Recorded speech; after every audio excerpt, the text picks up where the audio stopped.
Nós estamos aqui mais uma vez no nosso EBD em Síntese podcast, na companhia do professor Marco, a lição de número 9, com data de 1º de junho de 2025, com o tema Jesus, o caminho, a verdade e a vida. O texto áureo diz assim: disse-lhe Jesus, eu sou o caminho, a verdade e a vida, ninguém vem ao Pai senão por mim. Evangelho de Jesus Cristo, segundo escreveu São João, capítulo 14, e o versículo de número 6. A verdade prática diz: a imagem de Jesus Cristo como caminho, a verdade e a vida, reforça a nossa fé e consolida a nossa comunhão com Deus. A leitura em classe fica no Evangelho de Jesus Cristo, segundo escreveu São João, capítulo 14, do versículo 1 ao versículo de número 15.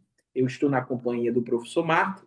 Eu queria iniciar, professor, com a frase de um pensador cristão que diz bem assim: ou Jesus é um mentiroso, ou ele é um louco, ou ele é Deus. É verdade. Para chegar para os seus discípulos e dizer: eu sou o caminho, a verdade e a vida. Não é isso, professor? É verdade. É a frase, se não me engano, de C.S. Lewis, né? Isso, muito bem, C.S. Lewis. Essa frase aí chama bastante atenção. Quando eu vi o tema dessa lição, me lembrei logo que Jesus, nesse versículo, enfatiza, né? Ele não diz que ele é um dos caminhos. Ele É é bem verdade. forte no que ele diz: eu sou o caminho, a verdade e a vida. Ou seja, não existe outro caminho que leve a Deus a não ser por mim, né? Por ele mesmo, por nosso Senhor e Salvador Jesus Cristo. Professor Marco, o tópico 1, nós vamos entrar na nossa lição. E eu queria muito ouvir o senhor, né, sua base de conhecimento, para a gente interagir juntamente com o professor e o aluno que está nos ouvindo. Ok. A paz do Senhor, pastor Samuel. Primeiramente, a paz do Senhor para Samuel, para pastor Samuel e para todos aqueles que terão acesso a esse podcast, né? O EBD em Síntese Podcast, e comentando essa lição tão interessante, porque é bastante conhecida. A maioria das pessoas conhece, pessoas não evangélicas conhece esse versículo, né, de Jesus dizendo: eu sou o caminho, a verdade e a vida. E a lição a lição número 9 que nós estamos comentando, traz justamente isso para a gente tentar especificar, tentar, vamos dizer assim, esclarecer alguma coisa quando Jesus se responde à pergunta de Tomé, dizendo que é o caminho, a verdade e a vida. No tópico número 1, no primeiro tópico da lição, fala de consolo e promessa do Senhor Jesus. Então fala, subtópicos são o caminho, a verdade e a vida, consolo num cenário de angústia e uma promessa gloriosa, né? Então a gente, quando olha o contexto desse tema, a gente vai ver que tem que voltar um pouquinho atrás, como o próprio pastor Elenay coloca aqui, voltar um pouquinho atrás no capítulo 13, que é quando Jesus lava os pés dos discípulos, né? E depois daquele episódio, ele faz aquilo que é um chamado discurso de despedida, né? É um discurso de despedida, porque ele começa a dizer que vai partir, que vai deixar os discípulos, é tanto que no finalzinho do capítulo 13, Pedro faz duas perguntas a Jesus, dizendo: Senhor, para onde é que vais? E, Senhor, por que é que eu não posso seguir-te agora? Isso a gente vê no finalzinho do capítulo 13. E Jesus responde a Pedro, prevendo a tríplice negação dele, né? Então, então é um momento que há um cenário. Jesus tinha consciência de que estava se aproximando a hora dele, e traduzindo essa hora dele como a hora da sua entrega na mão dos homens, né? Então ele sabia que, ah, num certo sentido, ele estava sentindo essa aproximação, essa hora que estava se aproximando, mas mesmo assim ele faz um discurso. Ele tenta não, ele ah, anima os seus discípulos, né? Ele, mesmo sabendo daquilo ali, ele procura confortar os seus discípulos quando ele diz assim, não se, quando ele fala para Pedro, né? Responde a Pedro dizendo que ele vai Antes que o galo cante, ele vai negar 3 vezes, mas aí depois ele diz: não se turbe o vosso coração, credes em Deus, crede também em mim. Ou seja, porque quando Jesus diz responde a Pedro aquelas perguntas que ele faz: para onde vais? E eu posso seguir-te agora. Na realidade, cria uma certa expectativa, uma certa angústia, e ele vem com esse discurso de conforto, né? Apesar daquela pressão que ele estava sentindo, mas ele precisava, ou ele de si mesmo, vai confortar o discípulo, diz, não se turbe o vosso coração, crede em Deus, crede também em mim, porque na casa de meu pai há muitas moradas. Então, como quem diz, vocês fiquem tranquilos, né? É importante, professor, que o aluno e o professor que está nos ouvindo, ele possa entender que no capítulo 13 Jesus já está nos preparativos da Santa Ceia. Ele Sim, inicia no capítulo 3, né? é verdade. Contextualizando isso para o aluno, ou seja, lava os pés já nos preparativos da Santa Ceia. O diálogo de Pedro e Jesus nos preparativos da Santa Ceia. E o versículo, capítulo 14, inicia com os discípulos ansiosos, porque o discurso de Jesus é esse: eu vou para um caminho, eu vou morrer, eu vou ser É, entregue. Então gerou uma dúvida no coração dos discípulos com uma espécie de ansiedade, né? Por isso que Pedro pergunta, o senhor disse o versículo, eu procurei aqui, achei que é o versículo 37. Pedro, é, Pedro começa do 36. Pedro pergunta, Senhor, para onde vais? é. E a segunda Jesus, pergunta, por que não posso ir contigo agora?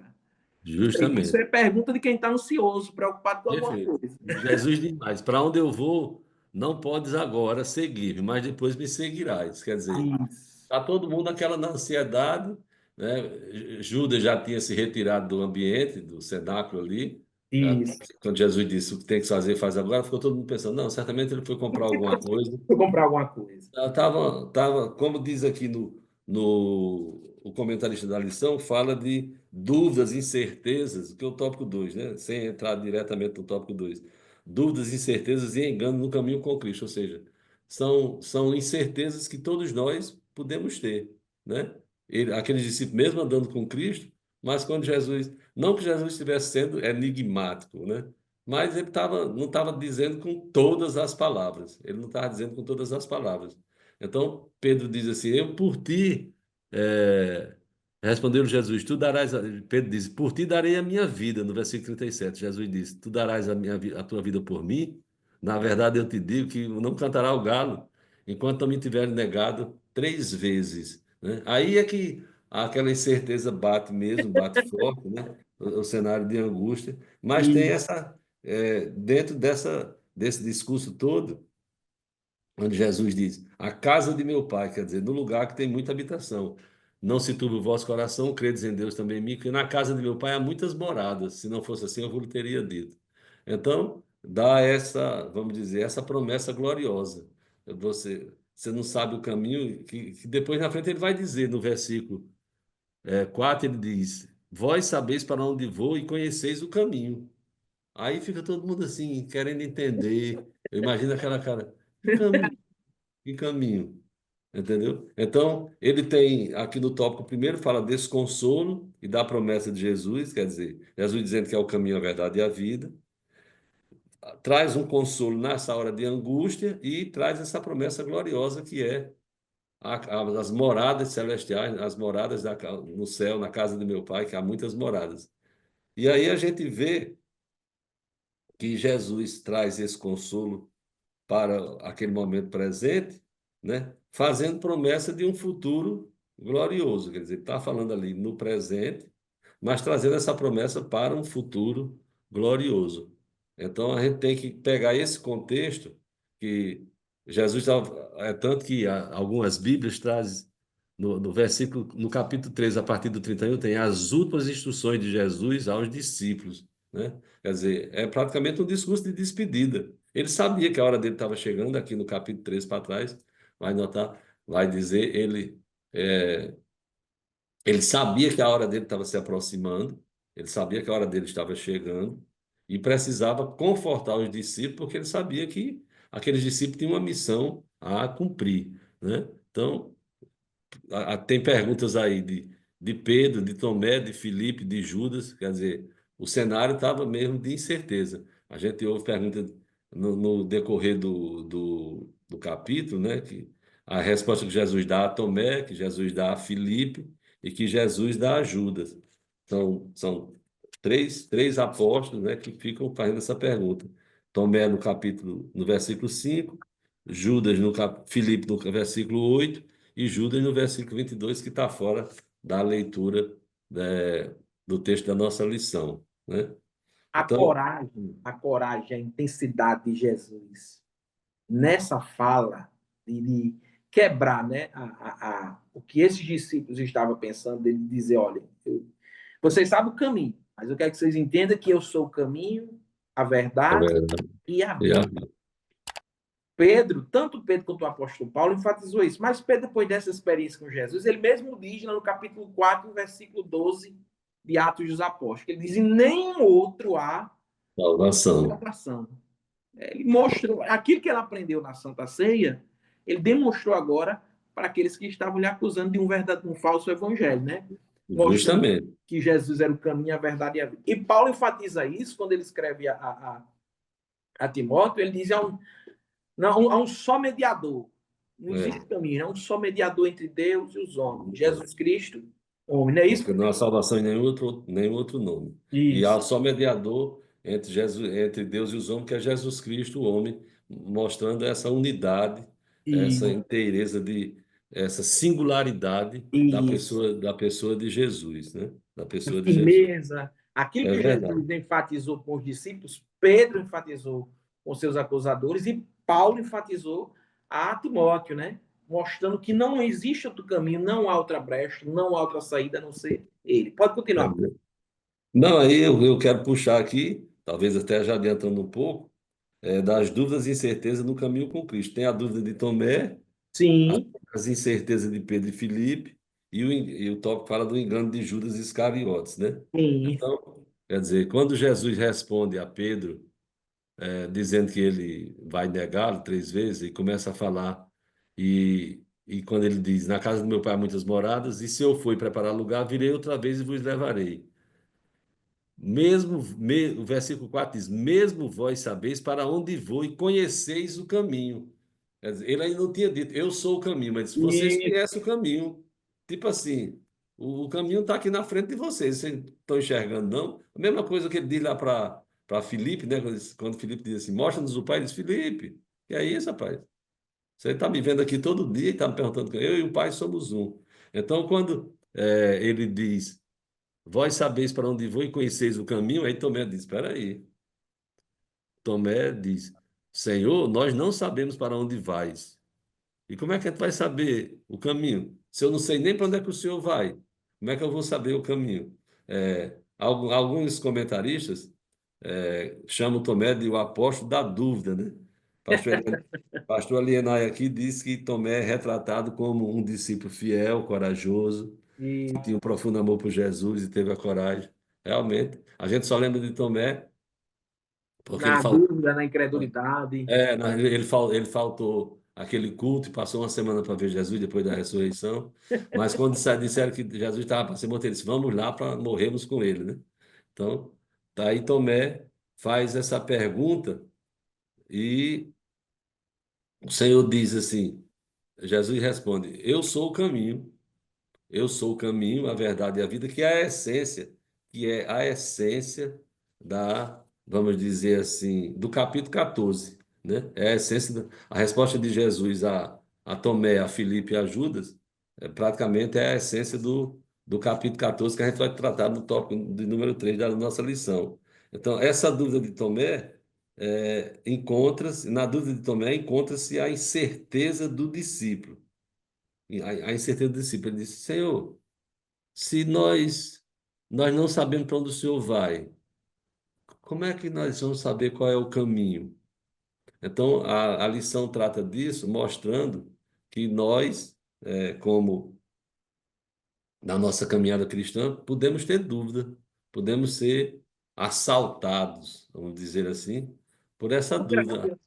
A biografia de Tomé na Bíblia Sagrada é assim, são pequenos detalhes, né, professor? Aí a gente não consegue formar uma personalidade inteira, né, de Tomé. Sim, É. perfeito. A de Pedro, não. A de Pedro a gente consegue ter algumas Tem características, mais coisa, né? Tem mas mais coisa. mesmo assim ele é cheio de dúvidas, cheio de incerteza, vai de 0 a 80 em um minuto, É, é verdade. É né? Ele, verdade. primeiro ele inicia no capítulo 3 dizendo, olha, se não vai me lavar meus pés, não. Quando Jesus fala, não, então não os pés, não. Os pés, a mão, a cabeça, o corpo É todo. verdade. Ou seja, Perfeito. e mesmo assim, essa intensidade, o pastor Abidênigo disse que Jesus tinha 12 discípulos, 3 íntimos e um mais íntimo ainda. Né? Pois é. E Pedro estava nesse grau de intimidade com Jesus, no segundo passo, de ver alguns milagres, mesmo assim, a incredulidade insistia, as incertezas insistiam em ficar com ele.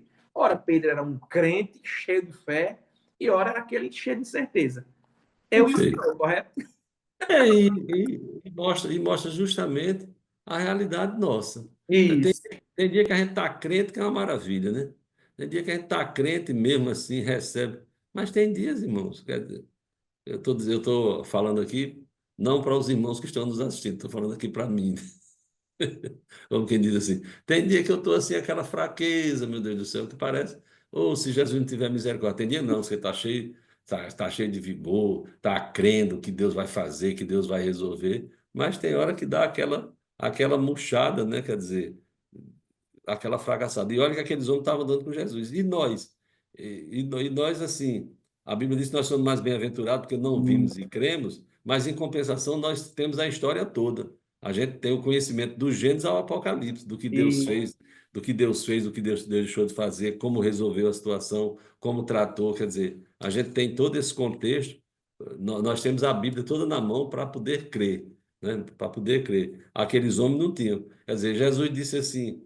Vocês sabem, quando ele diz assim, vocês, vocês sabem que chega quando ele, você não pode ir agora, mas depois me seguirão. No versículo 4 ele diz: Vós sabeis para onde eu vou e conheceis o caminho. Aí Tomé olha para ele assim e diz: Espera aí. Eu sei para onde o senhor vai? O senhor já disse para onde é que vai? Né? O senhor já disse para onde é que vai? Ele disse: Se eu for e vos preparar lugar, virei outra vez e vos levarei para mim mesmo, para que onde eu estiver estejais vós também. Mas era uma coisa muito subjetiva. Né? Aí Tomé faz a pergunta: é, se nós não sabemos para onde o senhor vai, como vamos poder saber, como é que nós vamos saber o caminho? E aí Jesus vem com a resposta, tirando a dúvida de Tomé. Aí tem a incerteza de Pedro e de Filipe, de né? Filipe. A incerteza de Filipe está aqui no versículo 5, quando Jesus diz, eu sou o caminho, a verdade e a vida, e ninguém vem ao Pai senão por mim. Se vocês me conhecessem a mim, também conheceriam o meu Pai. E já desde agora o conheceis e o tendes visto. Filipe diz, espera aí.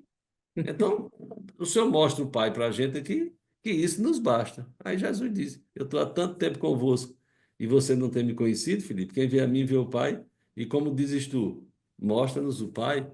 Quer dizer, era a coisa mesmo da incerteza, Certeza, dúvida. o medo de errar, o medo de falhar, o medo de não estar no caminho certo, né? E o de Pedro, aquela pergunta, né? Senhor, para onde é que o Senhor vai, né? E por que é que eu não posso seguir-te agora?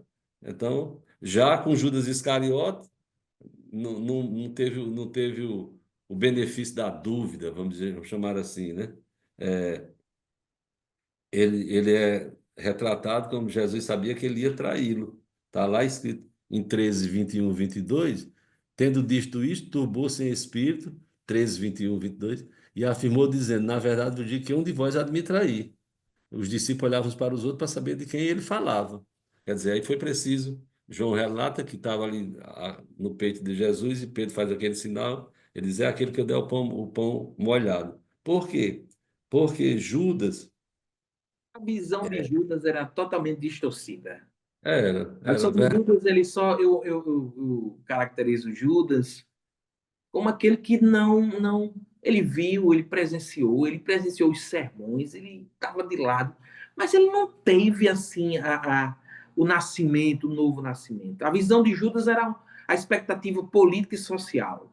E aqui é bom a gente entender, os nossos irmãos que estão nos acompanhando aí, entender que não há aqui uma predestinação de Isso. Judas. A Bíblia diz que um deles ia levantar o calcanhar e ia traí-lo, mas não estava escrito que o cidadão seria Judas, né? Pedro foi tentado, todo mundo foi tentado, mas Judas, pela sua própria natureza, Isso. vamos dizer assim, confundiu as coisas, né? Confundiu as coisas, não deu a prioridade certa. O pastor Linai coloca assim: por meio de Judas, aprendemos a importância de não confundir as nossas prioridades, enquanto seguimos a nossa jornada com Cristo. Quer dizer, isso é muito fácil de acontecer, da gente confundir as prioridades. Por As exemplo, visões, né? A justamente, visão de Cristo. O que está se muito falando, professor, nos dias atuais, o que é a multidão. Quando eu digo multidão, é a igreja sim, moderna. Como é que eles estão vendo Jesus? Como é que os pregadores, a gente toca sempre os pregadores, os que se dizem profetas, é, eles estão mostrando Jesus? A mesma perfeito, visão de Judas. justamente. Judas é um pregador atual. É, Não, é verdade. Por exemplo, a gente estudou na lição passada sobre o pão da vida, né? Na, na lição 4. Na quatro. lição 4 foi o pão da vida. Jesus repreendeu e disse: vocês trabalhar não pela comida que perece, mas pela que permanece. Vocês estão vindo a mim porque eu multipliquei os pães. Então, é isso aqui que eu disse. A prioridade, enquanto seguimos nossa jornada com Cristo. Às vezes a gente tá seguindo Jesus com a prioridade errada, né? Não, eu estou seguindo Jesus porque Jesus é o bom pastor, Jesus é o provedor, Jesus é que restaura a minha saúde. Então, eu tenho um interesse que não é o, o certo, não é aquele de morar no céu. Claro que Jesus faz tudo isso.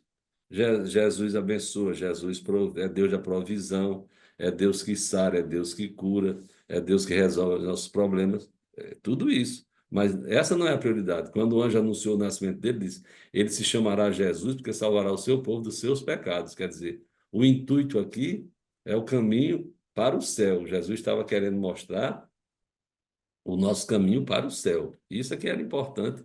Isso é que a gente tem que entender. Claro que todos nós, voltemos lá ao ponto principal, todos nós temos as nossas incertezas. Ora, mas Jesus, como é que isso? Como é que vai ser resolvido isso? Como será isso? Como o Senhor vai resolver isso? Que às vezes a gente está numa encruzilhada, está passando por uma luta, por uma tribulação, por uma provação e não sabe como resolver. Mas se não podemos desviar o nosso foco, né? Não podemos desviar o nosso foco. Ainda que a gente passe por lutas e tribulações, o nosso objetivo é lá na frente, é a vida eterna, é o arrebatamento, é morar no céu, é vencer a carreira que nos está à nossa frente aí para nós enfrentarmos. Verdade, verdade. Pois bem, E, pessoal, vamos passar para o tópico número 3. A gente sim, já tratou sobre o tópico 1, a verdade de Jesus, a coragem de Jesus em mostrar. A gente citou até essas mesmas palavras, porém com essa mesma intenção, com palavras diferentes, tanto no apóstolo Pedro quanto no apóstolo Paulo. A gente tem até característica no segundo ponto de Judas, de Pedro, é, de justamente. chamando E o a tópico atenção. 3 o tópico 3 é a essência da lição, né? É a essência da A gente lição. chamou a atenção sobre Judas, sobre Pedro, porque possui características que a gente não pode errar, né? Não cometer os erros Perfeito. que estes cometeram. É A gente verdade. entra agora no tópico 3, como o senhor mesmo falou, Justamente. Que a é, essência da frase. eu sou o caminho, eu sou a verdade e eu sou a vida. Então, quer dizer, quando Tomé perguntou como é que nós podemos saber o caminho, né? Se não sabemos para onde o Senhor vai, como é que nós podemos saber o caminho? Jesus responde e disse: eu sou o caminho, a verdade e a vida. Então, quando ele disse que eu sou o caminho, ele estava, no meu entendimento, ele estava se referindo à sua morte na cruz. Eu sou o caminho, ou seja, o sacrifício na cruz, ou a cruz em si, representa o caminho da nossa salvação e o caminho para o lugar que ele prometeu àqueles que creem em Deus e creem nele como Salvador. Quer dizer, eu sou o caminho. Não tem outro caminho para chegar ao céu. Não tem outro caminho para chegar a Deus. Eu sou esse caminho, é o caminho da salvação. É o sacrifício que eu vou fazer, que eu estarei fazendo na cruz do Calvário. E disse E, mais: eu sou o caminho, eu sou a verdade. O povo de Deus, né, aqueles discípulos, eles já tinham a verdade que tinha sido revelada, que tinha sido escrita através de Moisés e dos profetas, né? O texto, as escrituras do Antigo Testamento falavam a verdade. Mas Deus quis que aquele povo tivesse a palavra viva que manifestasse a mensagem, que manifestasse assim a mensagem de Deus. A palavra, a palavra de Deus que viveu em carne, quer dizer, como a gente estudou, e o verbo se fez carne e habitou entre nós. Então, a palavra de Deus que viveu em carne viveu uma vida perfeita, que mostrou para os homens, para toda a humanidade. Não digo para toda a humanidade por causa do tempo presente, mas mostrou para os homens daquela sociedade, daquele tempo, como a verdade que estava nas páginas sagradas, que estava na lei de Moisés e dos profetas, pode operar e agir numa vida. Como é que isso pode ser feito? Então, Jesus é a verdade em tudo aquilo que ele fez, em tudo aquilo que ele foi. E isso, obviamente, vai incluir todas as vezes que ele abriu a sua boca e ensinou. Porque na época de Jesus, esse conceito de verdade trazido pelos gregos era muito relativo, era muito subjetivo, né? Então, na verdade é assim, a verdade é assim. E Jesus se posiciona e diz: Eu sou a verdade. Nem sempre a verdade dele é a minha, né? Não tem esse negócio da verdade lá. Eu sou a verdade, ou seja, ele é verdadeiro e é a verdade em tudo que ele fez, em tudo que ele foi, incluindo, inclusive, tudo aquilo que ele ensinou. Tudo que ele ensinou até hoje, os homens discutem isso. E depois ele disse ainda, na resposta de Tomé, ele disse, eu sou a vida. Quer dizer, Jesus viveu e ensinou como pode-se viver uma vida perfeita, uma vida abundante, e mostrando também o que é a vida eterna. Jesus estava dizendo assim: é, a vida que eu vivo é um modelo que Deus deseja para todo ser humano. Então, quando Jesus disse a Tomé, eu sou o caminho, a verdade e a vida, ele não estava querendo dizer, olha, Tomé, eu vim ao mundo para pregar o caminho, um caminho que leva à salvação e para ensinar algumas verdades sobre a vida. Não, ele não disse isso, não. Ele disse: Eu sou o caminho para a salvação. Eu sou a verdade que vocês estão ouvindo. E eu sou a luz, e eu sou a vida, que é a luz dos homens. Então, deixar isso aqui bem definido para ninguém ficar com dúvida. Sou caminho, sou verdade e vida. Caminho para a salvação.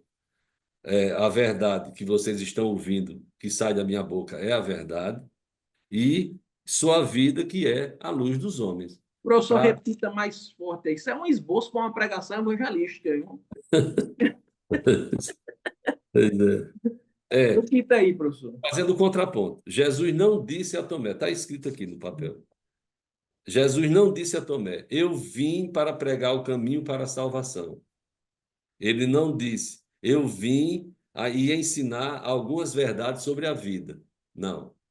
Jesus disse, eu sou o caminho para a salvação. Na realidade, ele disse três palavras: eu sou o caminho, a verdade e a vida. Mas a essência é: eu sou o caminho para a salvação. Eu sou a verdade que vocês estão ouvindo. E eu sou a vida, que é a luz dos homens. Entendeu? Que é a luz dos homens. Então, fecha quando o pastor Elenai conclui a lição, ele diz que reconhecer Jesus como o caminho, a verdade e a vida oferece uma oportunidade de esclarecer as nossas dúvidas e incertezas. Quer dizer, eu não tenho dúvida. É a singularidade, né? O caminho, a verdade e a vida. Tudo no singular, né?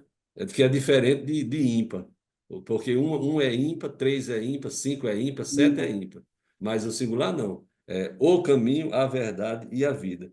E ter o Senhor como o caminho, a verdade e a vida proporciona consolo nos momentos difíceis da vida. Quando eu tenho essa convicção de que Jesus é o meu caminho, é a minha verdade e é a minha vida. Então, é o caminho que leva para a salvação, que vai chegar no céu. É a verdade. Na boca dele, a palavra, ele é a verdade, ele é a palavra, ele é a verdade. E é a vida que é a luz que me ilumina e que vai me dar a vida eterna no final das contas, no final das coisas. Excelente. Professor, a gente pode até acrescentar no sentido de tirar dúvida do aluno, porque isso aí é um tema totalmente evangelístico, não é isso? A gente Perfeito. está buscando algum caminho, se quer encontrar salvação, está em Jesus. É No mundo verdade. de tantas mentiras, de meias verdades, Jesus é a É a verdade verdade. absoluta, né? É, O que ele fala, o que ele diz, o que ele pregou, o que ele perfeito. faz, são verdades. E no mundo de morte, de incerteza, de tantos suicídios, de deficiência espiritual, né? O homem está buscando longe a sua. E até de vida mesquinha, Samuel. Isso, muito bem. Você vê as pessoas têm bens, têm dinheiro, têm tudo, todas as coisas materiais que podem proporcionar uma vida confortável, né, E materialmente falando. Mas não tem a vida espiritual, não tem a certeza da vida eterna. Isso é o principal. Quantas pessoas a gente vê que tem, que possui as coisas que dão conforto, né, que dão conforto, mas não tem a esperança da vida eterna. a Isso é o esperança da vida eterna. isso é o É que. isso mesmo. E só Excelente, Jesus professor. faz isso. Maravilha. Vou deixar aqui para o senhor concluir, finalizar com suas palavras. Não, eu quero só finalizar para que a gente tenha, cada dia nessa lição, a gente tenha essa convicção que você falou há pouco tempo, né? Quer dizer, de nós termos essa certeza, fugirmos não, sairmos dessas dúvidas, incertezas e enganos, porque nós somos assediados, né? Assim, assediados, bombardeados por essas questões hoje, questões psicológicas, sociológicas, enfim. É, a sociedade fica tentando empurrar na nossa cabeça coisas que nos afastam, né? Que mudam o nosso foco, para que a gente permaneça com esse foco, olhando para Jesus, que é autor e consumador da nossa fé, sabendo que ele abriu um novo e vivo caminho pelo seu sangue na cruz do Calvário, e assim a gente tem acesso direto ao Pai, que é a melhor experiência que a gente pode ter. Quer dizer, problemas nós temos, dificuldade nós temos, mas nós sempre temos a quem possa recorrer. Esse é que é o principal ponto da nossa vida cristã. A gente tem um advogado diante do Pai, tem um mediador, tem um intercessor, tem um sacerdote, tem alguém que busca nós. E quando ele foi, ainda disse, no capítulo 14, diz que ele mandou outro consolador para estar aqui sempre conosco, nos ajudando em todas as coisas. É verdade. Maravilha, professor. Deus abençoe. Muito obrigado mais uma vez. Vai Aluno, seguir. professor que está nos ouvindo. Deus abençoe. Você extrai o máximo da sua turma para que a gente possa ter um aprendizado excelente. Deus abençoe. A paz do Senhor e até a próxima oportunidade.